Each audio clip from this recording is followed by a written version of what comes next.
भ्राताश्री, उधर भरत जी पूरी सेना के साथ इधर ही आ रहे हैं। देखिए उधर नभमंडल में ऊपर की धूल उड़ रही है, या धूल उसी सेना की सेना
भ्राताश्री, आप मुझे अति शीघ्र आज्ञा दीजिए। अभी मैं भरत जी को सेना सहित समूल नाश करके उनके घमंड को दूर कर दूंगा।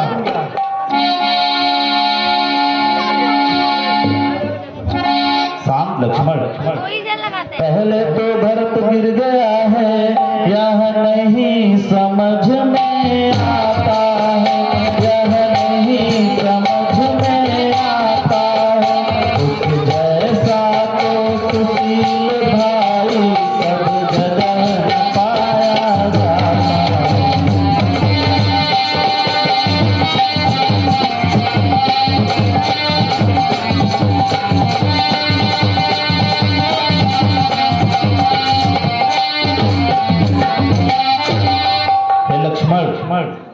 यद्यपि राज्य का लोभ सबसे बड़ा लोभ है, किंतु भरत को राजमत कभी नहीं हो सकता। भरत के जैसा उत्तम एवं चरित्रहीन भाई इस संसार में दूसरा कोई नहीं। इसलिए तुम भरत पर संदेह मत करो।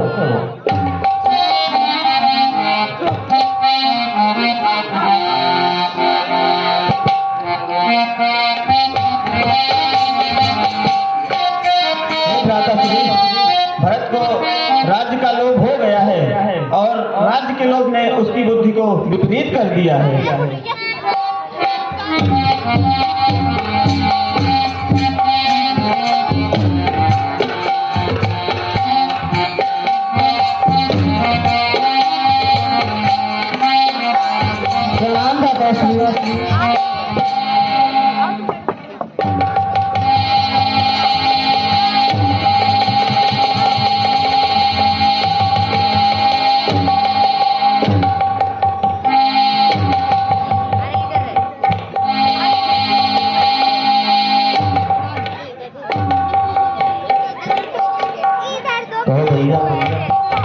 कैसे हो?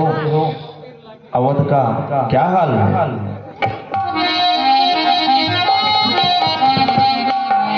हाल क्या है अवध का ना पूछो भैया, आपका बनने आना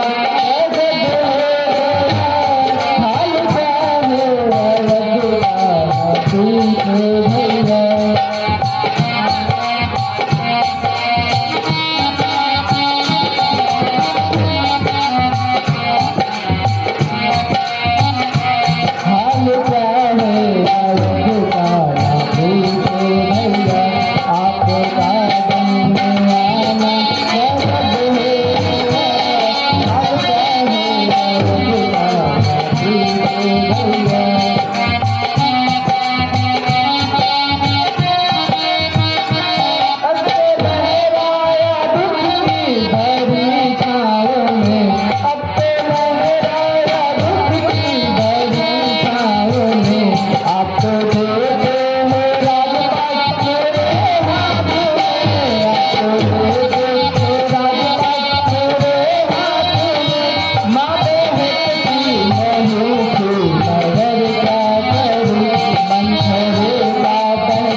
झूठे भैया आपका बनने आना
हे भैया औरत का हाल बिल्कुल भी ठीक नहीं है, बिना आपके वो प्यासी मछली की तरह है।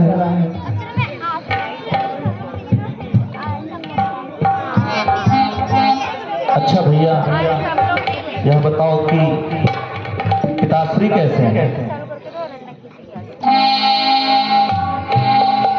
हे भैया, आपके वन में आने के वियोग से पिताजी का स्वर्गवास हो गया भैया, स्वर्गवास हो गया।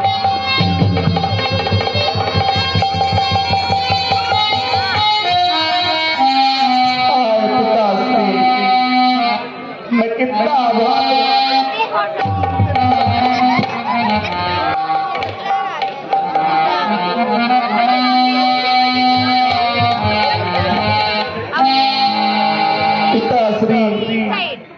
मैं कितना अभागा हूँ, अंतिम समय में आपके दर्शन भी ना कर सका।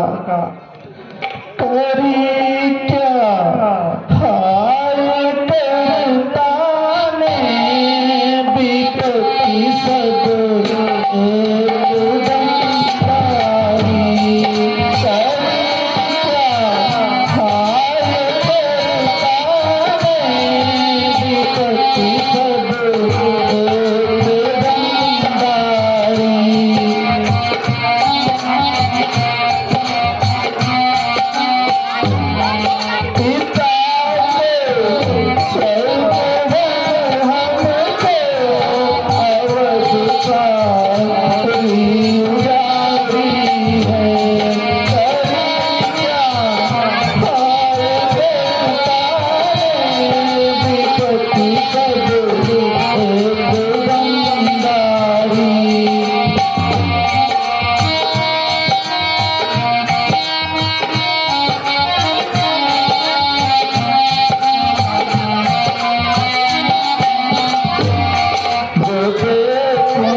ज्येष्ठ भ्राता के रहते छोटा न राज कर सकता है, यदि राज करता है अधर्म है, यह अधर्म नहीं कर सकता है।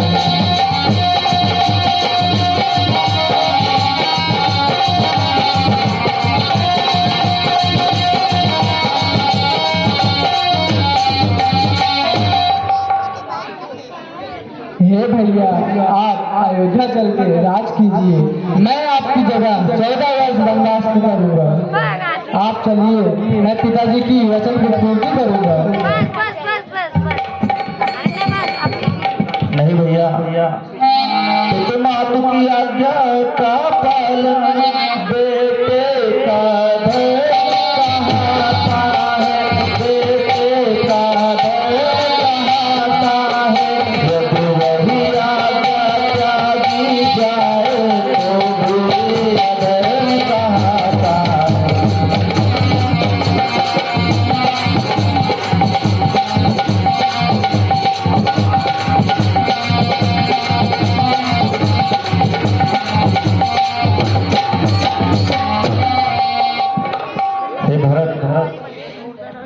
पिताजी ने मुझे आज्ञा दिया है कि मैं 14 वर्ष तक वन में रहूंगा। यदि मैं उनकी आज्ञा का पालन नहीं करता है तो ये बहुत बड़ा अधर्म होगा। इसलिए हे भैया, मेरा मत है कि तुम अयोध्या जाकर वहां पर 14 वर्ष तक प्रजा की देखभाल करो।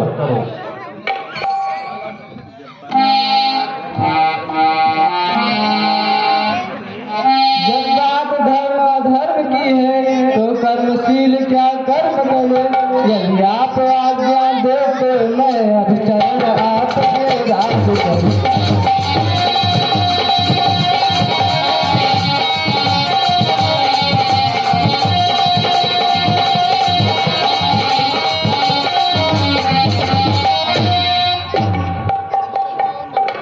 हे भ्राता, मैं आपकी गद्दी पर नहीं बैठ सकता, अतः आप अपनी चरण पादुका मुझे दे दीजिए। मैं उसी को गद्दी पर बिठाकर आपकी सेवा करूंगा, पूरी प्रजा की सेवा करूंगा।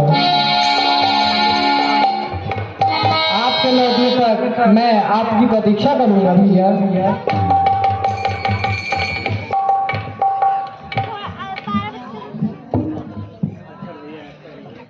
ठीक है भैया, आप कहते हैं तो ऐसा ही होगा। यह लीजिए मेरी चरण पादुका।